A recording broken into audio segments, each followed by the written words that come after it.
Hello అండి, hi అందరికీ. ఇప్పుడు మనము కట్ వర్క్స్ వచ్చినటువంటి హ్యాండ్కి మనకి మెయిన్ క్లాత్కి కట్ వర్క్ వచ్చింది, అది రెడీమేడ్ అనమాట.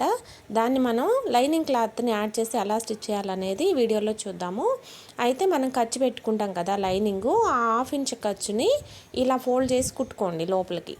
కుట్టిన తర్వాత ఇప్పుడు మనం మెయిన్ క్లాత్ తీసుకున్నాము.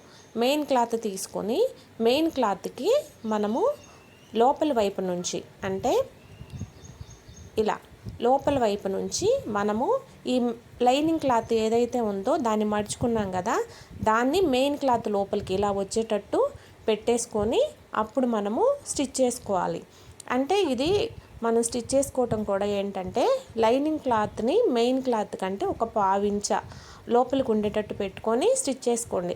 ఎందుకంటే మనకి కట్ వర్క్ ఉన్నప్పుడు కట్ వర్క్ ఎడ్జెస్ ఉంటాయి కదా, ఆ ఎడ్జెస్ దగ్గర మనకి లైనింగ్ క్లాత్ కనిపించకుండా ఉండటానికి ఒక 1/2 ఇంచు లోపలికి పెట్టుకొని స్టిచ్ చేసుకున్నారనుకోండి, చక్కగా మనకి లైనింగ్ క్లాత్ అనేది కనిపించకుండా ఉంటుంది.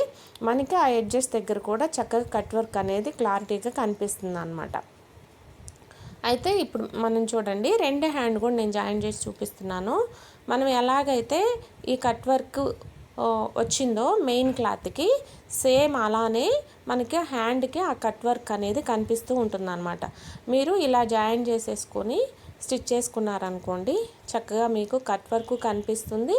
తర్వాత లైనింగ్ కూడా లోపలికి మనం ఫోల్డ్ చేసి కుట్టడం వల్ల ఏంటంటే లైనింగ్ కూడా కనిపించకుండా ఉంటుందన్నమాట.